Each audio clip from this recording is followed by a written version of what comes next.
불은 민가에도 큰 재앙이었다. 1426년에 한성부에서 화재가 발생을 하는데 2,400여 채가 소실되고 32명이 사망하는 대형 참사였다. 당시 한양의 민가는 한번 불이 나면 급격히 번졌다. 화재에 취약한 지프로 만든 초가집이 대부분이었기 때문이다. 게다가 한양으로 유입되는 인구의 증가로 인해 밀집화 현상도 심했다고 한다.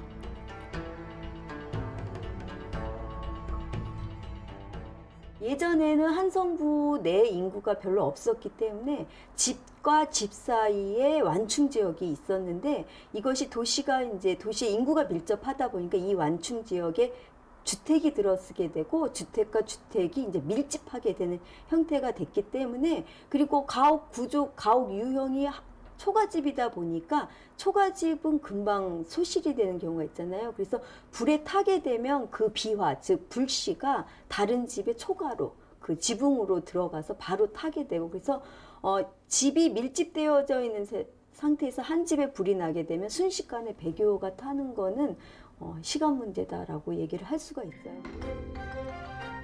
세종은 이 화재가 발생한 지 10일 만에 화재 예방과 진압을 전담하는 금화도감을 설치한다. 화재를 전담하는 금화도감을 설치한 후 금화군도 편성됐다. 군인과 노비들에게 불을 끄는 임무를 맡기고 화재 시 출동하는 최초의 소방대라고 할 수 있다. 부화라는 것은 화재가 발생했을 때 화재를 불을 끄는 소화를 담당하는 업무를 하게 되는데요. 금화도감 같은 경우에는 각 관사에 소속되어져 있는 노비 수를 기준으로 해서 금화 군인의 수를 책정을 하고요.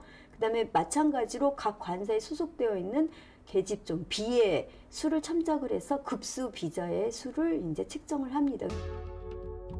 불이 번지는 걸 막는 멸화군은 도끼와 쇠갈고리를 이용해 화재가 난 건물을 무너뜨리는 역할을 했다. 작은 불이 나면 물에 적신 천을 매단 멸화자로 불을 진압하기도 했다. 또한 각 집의 행랑과 행랑 사이에 담장을 높이 쌓아 연소를 방지하는 방화장을 만들어 대형 화재를 예방했다. 방화수를 안정적으로 공급하기 위해 마을에 물독이나 우물을 설치하는 기준을 두었다. 방화수는 도성 안에서의 방화수는 나오지 않아요. 그러니까 오부 방민들의 방화수를 어떻게 썼는가는 나오지 않고 이거는 이제 우물물로 대체를 해서 금화기구 안에 도르래가 들어가 있다든지 하는 것이고요. 방화수는 이제 궁궐 안에 궁궐이 불이 났을 때 방화수는 그 기록상으로는 큰 항아리 이 대용을 10자를 설치를 하고 큰 가마솥 10자를 설치를 한다라는 기록으로 봐서 이제 항아리 안에 물을 넣는 게 나오는 거고요. 그리고 이제 근본적인 방화수는 금천교의 물. 우리 경복궁 궁궐이나 보면 금천교가 흐르잖아요. 그 물을 이용을 해서 방화수로 썼고요. 유레카!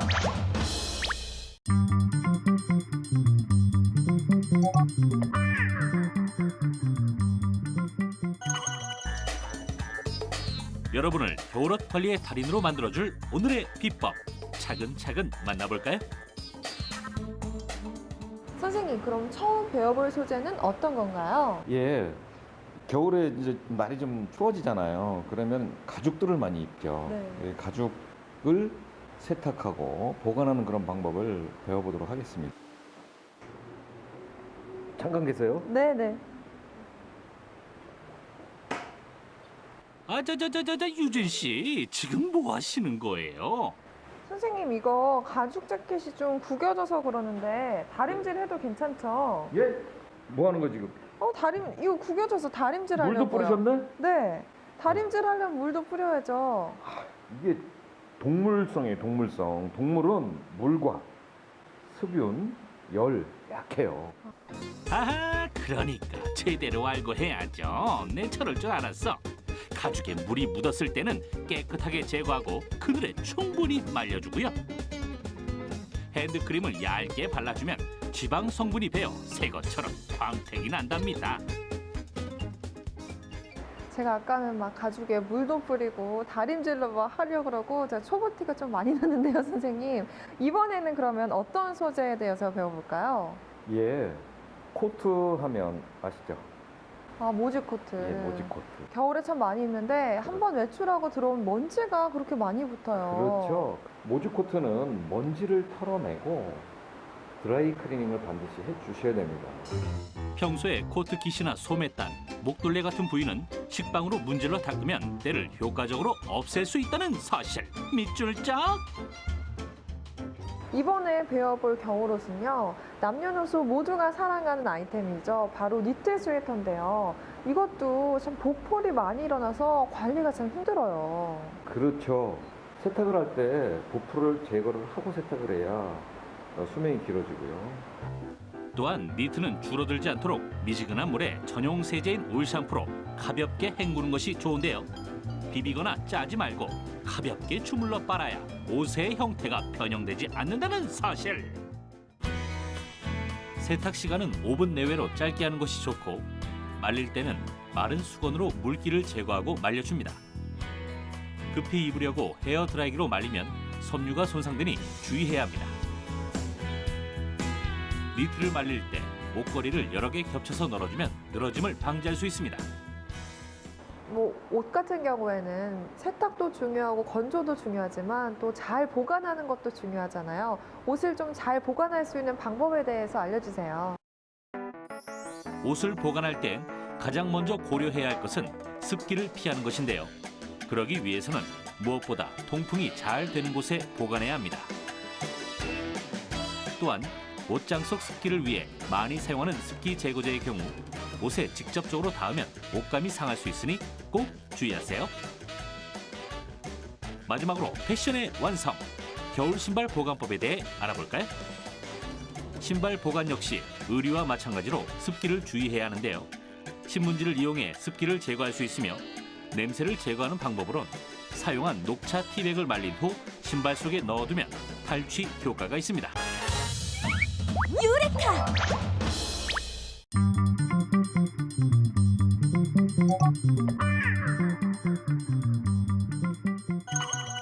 작은 불씨를 유지하기 위해 시작된 등기구의 역사.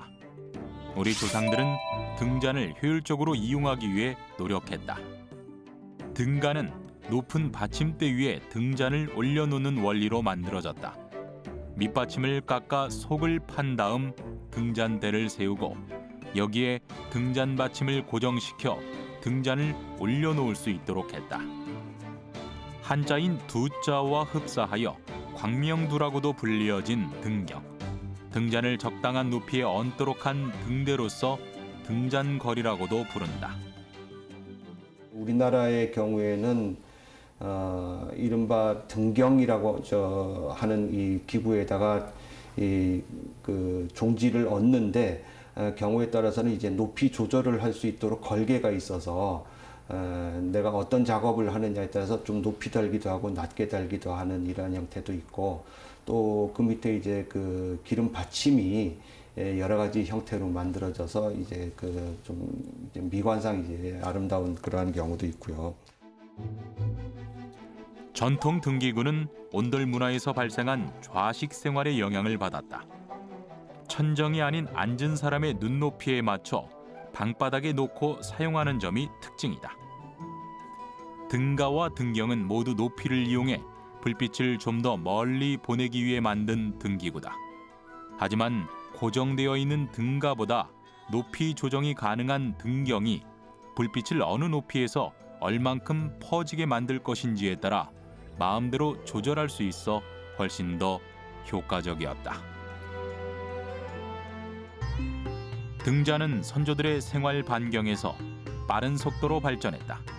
불빛을 더 밝고 오래 유지할 수 있게 만들기 위해 끊임없이 고민했다. 또한 가장 효율적인 불빛을 만들어내는 기술의 발달과 함께 조상들의 미의식과 실용성이 뽐낼 수 있는 공예품의 성격을 갖춰가기 시작한다.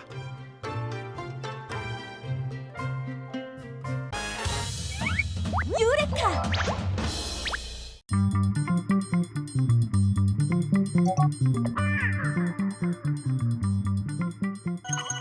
1887년 3월 6일 경복궁의 후원인 향원정 일대.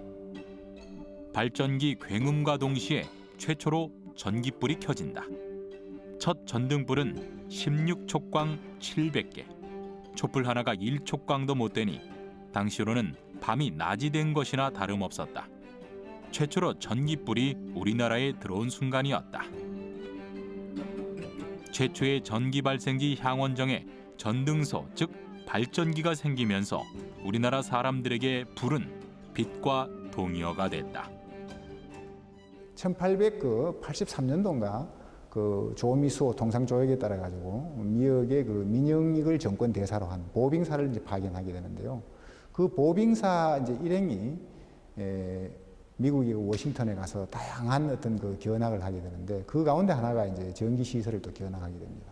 그래서 그러한 내용들을 이제 다시 조정으로 돌아와 고종 황제에게 보고를 하게 되고 고종 황제는 직접 미국의 그 에디슨 회사와 그 계약을 해서 전기등 설비 일체를 발주를 하게 됩니다. 1879년 미국의 발명가 토머스 에디슨이 백열 전구를 세계 최초로 세상에 내놓는다. 그것은 인류 역사상 처음으로 전기를 이용해 불을 밝힌 역사적인 순간이었다. 그로부터 8년 뒤 조선 왕실의 주도로 에디슨과 계약해 동양 최초로 대용량 전등 시설을 설립한 것이다. 전기불은 조선의 의지로 들여온 신문물이었다. 전기불이 유입되면서 수만 년 동안 해가 지면 자고 해가 뜨면 깨어나는 일상은 길어진 불빛에 맞춰 변화했다. 유레카!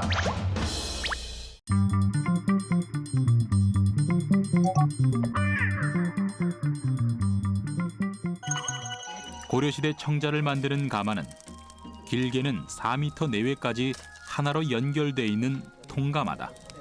불이 끝까지 연결될 수 있게 해야 하는데 이를 위해서 가마를 언덕을 오르듯 비스듬히 축조했다.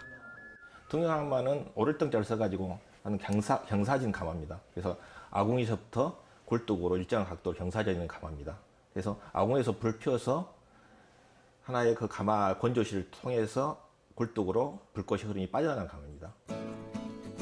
아래서부터 위로 향하는 불의 성질을 파악해 열이 일정하게 유지될 수 있게 함으로써 청자를 굽는 최상의 온도인 1200도에서 1300도를 만들어냈다.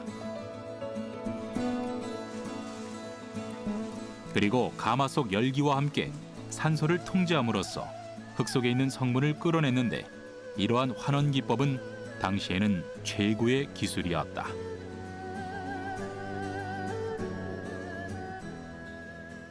이 구조물을 완전히 이렇게 열었을 경우에는 이 안으로 많은 공기가 들어오기 때문에 이 안에 가마 안에 내부의 공기는 상대적으로 줄어들어 환원 번주가 이루어지고 만약 이걸 닫아버리게 되면은 가마 안에 공기가 많이 유입되어서 산소가 많아서 산화 번주로 되는 것입니다. 그래서 이 구조물이 산화냐 환원이냐 컨트롤하는 데 매우 중요한 구조. 가마를 통해 도자기를 구울 때 산소 공급을 증가시킨다. 도자기 내부나 유약의 광물을 산화시켜 색에 변화를 주는 소성 방법이 산화소성이다. 반대로 가마 안에 산소 공급을 줄여 도자기 자체의 산소를 끌어다 쓰는 방식이 바로 환원소성이다. 도자기가 산소를 빼앗기면 안에 있는 붉은색 철이 산소가 없어 산화가 되지 않고 철의 본래색인 푸른색이 나오게 된다. 청자를 산화소성하게 되면 그냥 흙의 본색깔인 젓갈색 또는 엷은 갈색의 색상을 띈다. 하지만 환원소성을 하게 되면 옥색이 나오게 되는 것이다. 또한 가마에서 한 번만 구워내는 중국과 달리 고려 청자는 2번 구워내는 재벌을 했다. 번조하는 과정에서 남은 불순물을 완전히 제거하기 위해서였다. 초벌거의 된 기물하고 그다음에 형태를 만들어 건져진 기물에서 흡수력 차이를 보게 되면은 초벌된 기물이 훨씬 흡수력이 높습니다. 그래서 유약을 시유를 했을 때 초벌된 기물이 훨씬 유약의 두께를 두껍게 할 수 있습니다. 이 두껍게 할 수 있다는 것은 저 고래청의 색상의 변화를 훨씬 더 푸르게.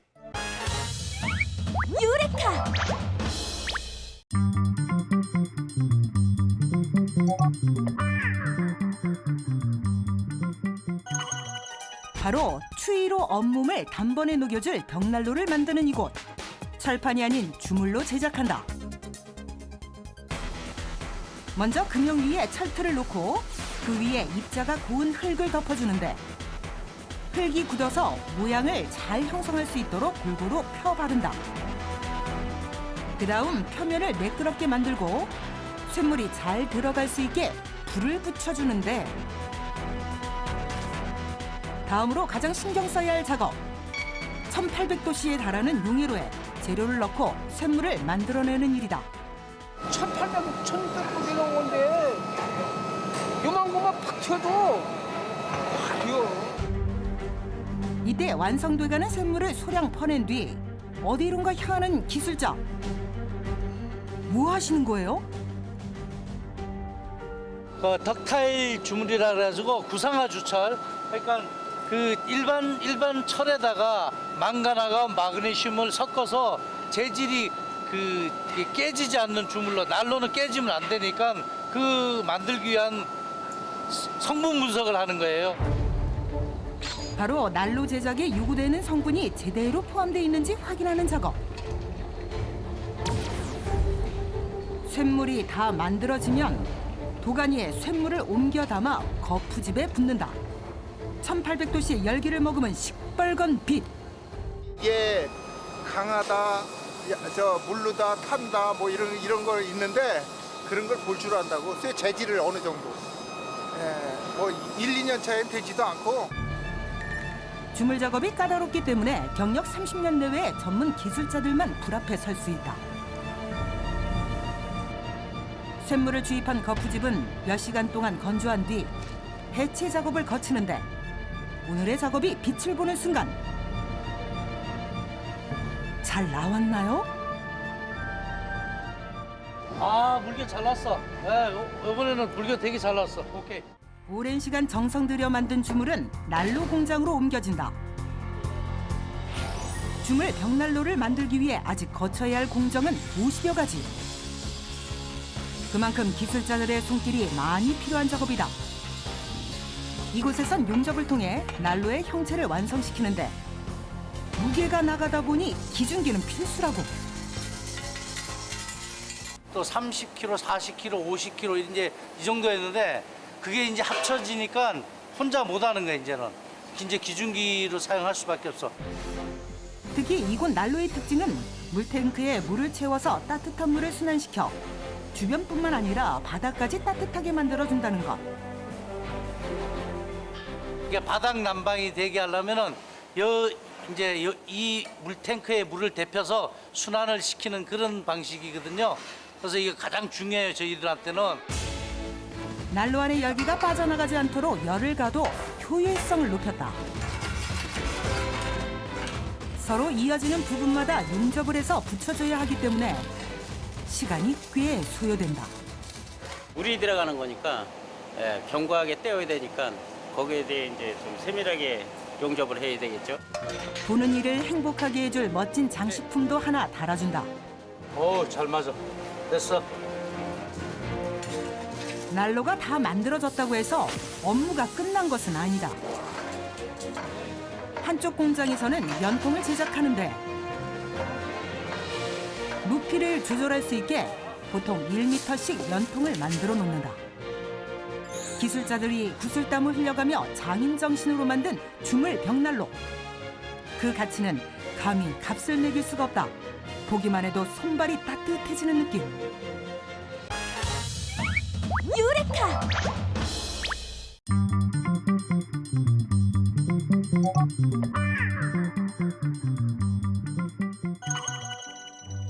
도자기의 대토가 되는 고령토에 다양한 성질의 흙을 넣어 정제해서 사용하는데 흙을 걸러내는 수비 작업은 분청사기 특유의 질감을 살리는 작업이다.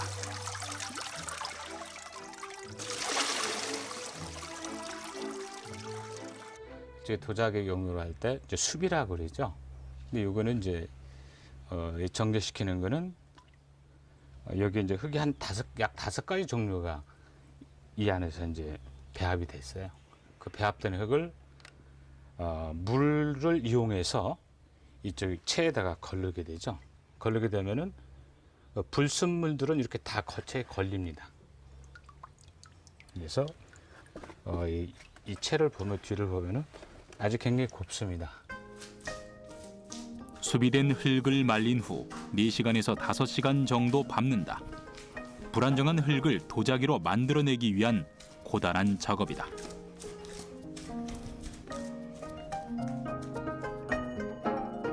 이 과정을 통해 흙은 점질이 높아지고 구울 때 수분이 일정하게 작용된다. 도자기를 굽는 손길이 거치는 대로 도자기의 형태가 만들어진다. 정형화된 틀 없이 자유분방하고 거침없는 도공의 기계가 고스란히 빚어나온다. 분을 바르듯 화장토를 발라 구웠을 때 다른 색을 끌어낼 수 있게 하는데, 가마에서 구운 후에 흙 고유의 색과 문양이 새긴 부분에서 다른 색을 드러나게 해주는 효과를 주는 것이다. 화장토를 바르고 그 문양을 새긴 거죠. 그럼 여기서 작업이 끝나는 게 아니라 요거를 약 한 15일 정도 건조시킨 후에 가마에 넣어서 약 900도에서 1000도의 온도로 초벌을 합니다. 그 다음에 다시 꺼내서 유약을 먹이는 거죠. 시우라고 그러죠. 그렇게 해서 다시 제벌을 떼는 겁니다. 전통 가마에서 도자기를 구울 때 장작으로 소나무만 쓴다. 숯이 생기지 않아 여러 번 장작을 넣을 수 있고 타는 온도가 높기 때문이다.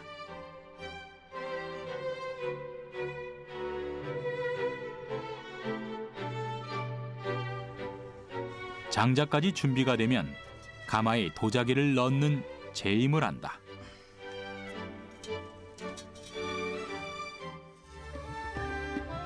대량 생산됐던 분청사기 가마는 무엇보다 빨리 많은 양을 구워내기 위해 길이가 더욱 길어졌다. 가마의 크기만큼 출입문 수도 늘어나고 흙기둥도 설치됐다. 길어진 가마의 단점을 보완하기 위한 자구책이었다. 분청사기가 구워지는 온도는 1300도씨 이상이다.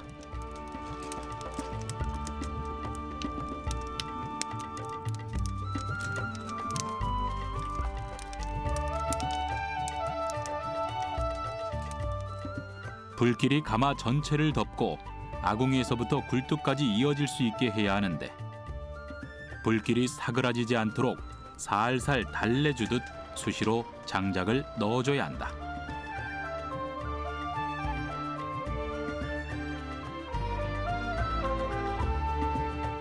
하루 꼬박 불을 품고 있었던 가마가 식으면 흙과 불이 만들어낸 도자기가 완성된다.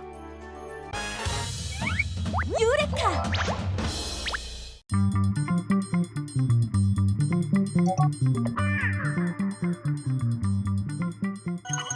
제 옆구리나 발바닥을 간지럽히면 하나도 안 간지러운데 남이 간지러움을 태울 때는 너무 간지러워서 몸부림을 칠 정도입니다. 대체 왜 이러는 걸까요? 라고 질문을 해주셨는데요.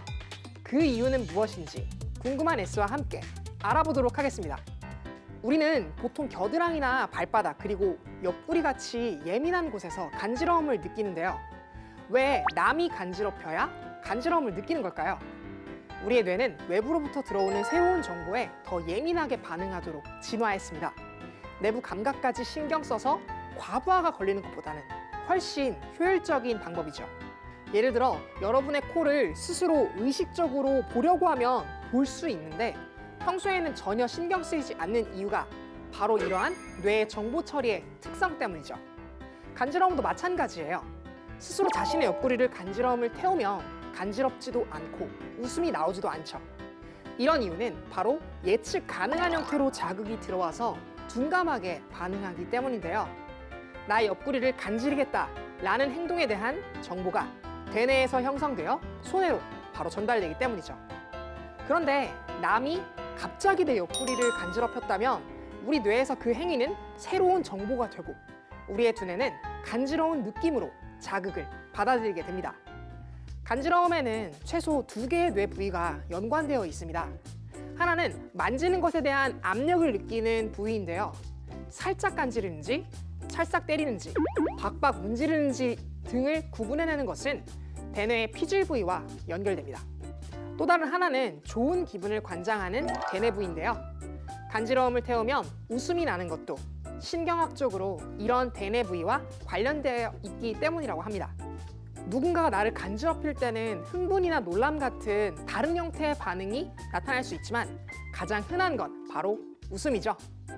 그런데 사실 신기하게도 아직 우리가 간지러움을 탈 때 왜 웃는지를 과학적으로 명쾌하게 밝히지는 못했답니다. 재미있는 것은 신경학자들과 심리학자는 간지러움이 웃음으로 반응하는 것을 사회적 행동으로 해석하기도 한다는 것인데요. 간지러움을 탈 때 웃는 것은 사람들 사이에서 중요한 친화적 목적을 위해 생겨났다는 견해가 있습니다. 간지르는 놀이가 유아와 부모를 친밀하게 연결하는데 많은 역할을 하는 것도 이러한 견해를 뒷받침하는 증거이죠.